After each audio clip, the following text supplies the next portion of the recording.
Hi, I'm Ahava Leetag. Welcome back to What Did You Learn? I'm really excited today to have with us Anita Cheng. Anita is a content designer with the City of San Francisco's digital services team. Welcome.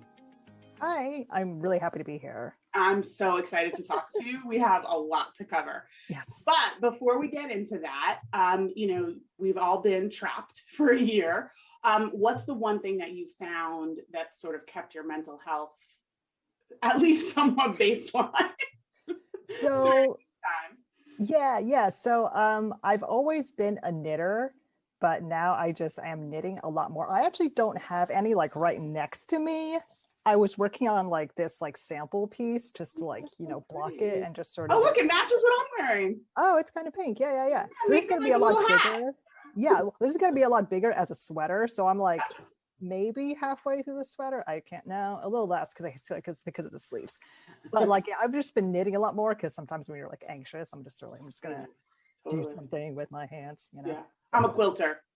But I haven't really quilted that much this year. It's hard because you have to like sort of concentrate. You got to have a space, where I can just sort of sit like the knitting on my lap and just go. So take us through the life of Anita Cheng in a day. Like, what does somebody as a content designer in such an important, critical time for public health do in order to help the city of San Francisco communicate better with the people that live there? Yeah. So right now it really depends.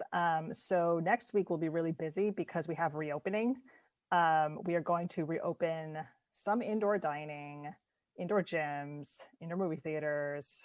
So the most exciting times, I think, were in the last year when we were like closing things down a lot. Like week after week, we were like, okay, we're going to shut this down. We're going to shut this down. And then in the fall, we were starting to like reopen things back up. And like every week it seemed to be something different and it was just hard to catch up with. But now I have more of a team that will tell me what's going on, even if like I don't know right now. It's like, hey, you're working at DPH, you're on the team that's working on the guidance. Could you give me a heads up about like the big things that are coming up next so I can at least have an idea?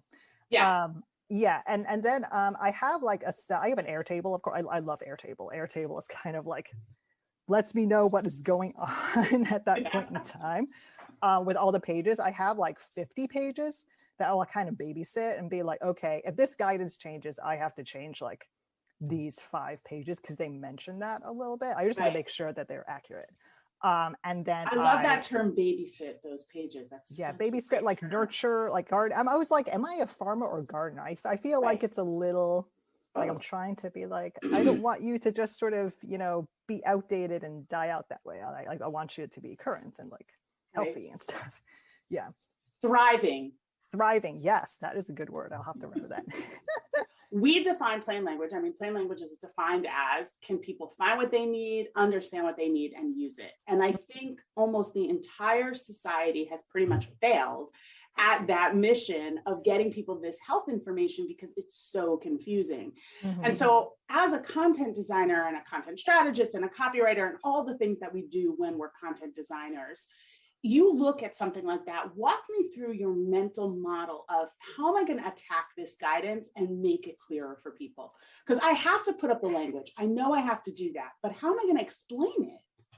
We have a really strong like content strategy on the website where we're like, people go on government websites to get stuff done. And even if that stuff is like, I'm going to learn about coronavirus, like that's not really a thing people do. They don't learn about coronavirus. Like they go there to be like, what do I do now? Like it's really like masks, like what about masks? And so like having that idea of like, it has to be like kind of by audience. If you're a business owner, if you own a restaurant, you have certain tasks you want to do. And it was like, okay, restaurant owner, tasks they have to do, like they have to know if they can open. If they can open, what's the capacity limit, as well as what they can do. And then like a lot of the PDF guidance that they'll have to like post. It's like, sorry, these are requirements. Right. So do you babysit these pages by putting up like capacity? Like, do you actually design it out so that it's like almost like a dashboard or a graphic display? Or are you hamstrung by the constraints of the compliance and the legal authority behind it? Yeah, so like I just have like these templates that I have. I mean, they're in Google Docs. They're not anything like super fancy. But I have like, okay, I'm going to talk about like this is the thing you can open to, like say like 25% capacity. Like I have to say that up front because that's the thing that changes all the time. And then it's like things like other things to keep in mind, like if you're a restaurant owner, you want to do outdoor dining, you have to keep your tables 6 feet apart. Like that is a requirement that they have to know. And now I used to rewrite kind of everything, but now I found that it's getting more difficult to maintain. So I'm trying to cut that back and be like, okay, on the page, like this is the stuff that you have to know. If you do else, like, because you have to because you have to assume that like most people are not going to read everything on a page. So you have to give them like the most important stuff. Right. That's what we do in healthcare. It's like, here's what you need to know. And then the rest of it, it's kind of this, what we always talk about, the bite, snack, meal, right? Like give them a bite, then there's the snack. And then if they want to go into the meal, they want to go the whole thing. Go ahead. Yeah. So how often are you on the phone with compliance or the lawyers? Actually, it's been interesting because early on, I was getting all my stuff checked by the city attorney.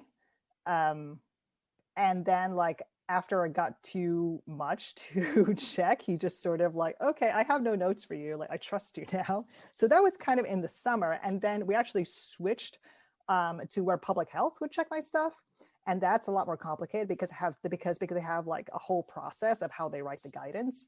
And I'm still working on like trying to make sure that like whatever I write is accurate to their direction as to what the nuance is, because there's a lot of nuances, which is why the language is so complicated. I want to ask you about what you think in your own professional career or even personally, what do you think is the biggest lesson for a public health content designer during any time, particularly, but really during a crisis? Yeah, like I think the most important thing is being consistent with every other messaging that's going on.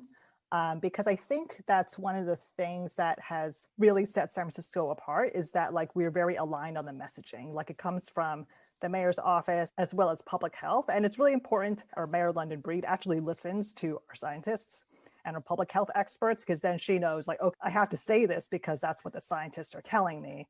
And then we have to do it that way because otherwise the consequences will be terrible. And so like we're all aligned about like, oh, this week we're going to say this about testing. Like this is our testing supply situation or vaccine supply situation, for instance. Like this is where we're at right now. So we can't like overpromise because we just don't know. And we have to like say that. It's sort of like vaccine supply is low. It's like we're going to have to tell them the truth. As a content designer, because I think that a lot of people are kind of flummoxed by like what exactly that person does. And what it sounds to me, what you've described is like an octopus. You have your hands in like, 8 different areas and you're trying to pull together all this information and display it. If a content designer came to you and said, what do you look for when you hire a content designer? Like, what's the most important thing that person has to have, or the 2 most important things? What would you say they are?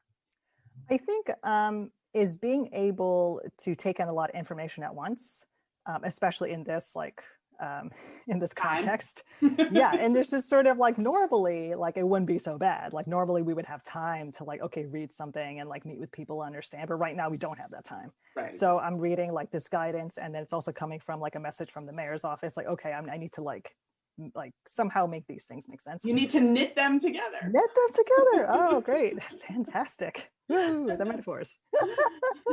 And then being able to also like give reasons as to why you are writing things a certain way. Like this is the audience I'm writing to, and this is the task that they want to do. Because everyone like wants to add something because there's so much like complexity in the situation that it's like, and the people are like, oh, like if we give them more information, it's better. But like you can only do that when they're ready for it, right? Like when they're on like the website, when they land on something, like this, like they have to know certain things, and then if they want to know more.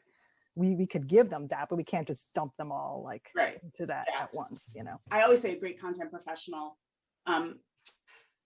protects the audience and advocates for the brand. You know what I mean? Like that's your number one job, is to make sure the audience is getting what they need, but the brand also has to be and here it's a public mission, right? Like you have to get people information, even if it was just noise ordinances in San Francisco. You know, there are rules about what it does and what they communicate to their constituents. Okay, you and I are sitting at a cocktail party. We're looking back at this and you thinking about the tools that you have in your professional toolbox. What's one tool that you have sharpened during this time that you know you will continue to use throughout your career? Yeah, I was really hesitant of asking people for help earlier. That was kind of my personality, be like, oh, I can do it myself, But when you need to talk to somebody like ASAP, you don't know them, you have to ask people like, hey, like, have you worked with so-and-so? What are they like? And I found that people will just tell you because they want you to succeed, right? It's like, okay, like now I'm gonna be shamelessly asking people, hey, have you worked with this person? What are they like? Like, what's going on in this situation?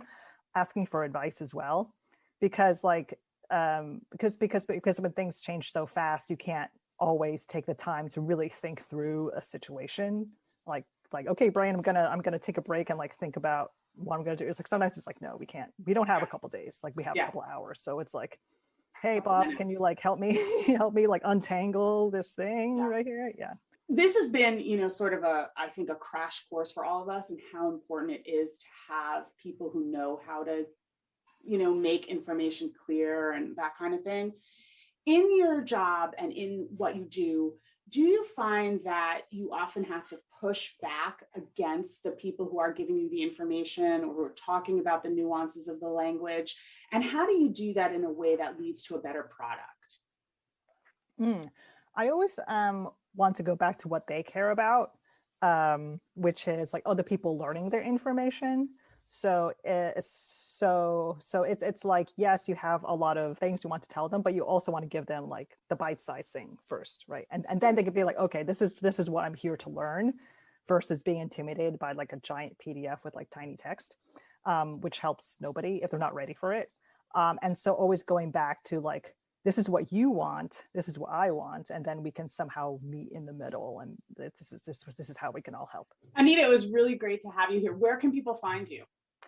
So I'm on Twitter at Anita Cheng. Yep, on Twitter. I'm also on Instagram, but I don't post many pictures because I haven't been going. Nobody's been going out much, honestly. What's there to post of, right? What's there to post? It's keep like, people apprised of your knitting.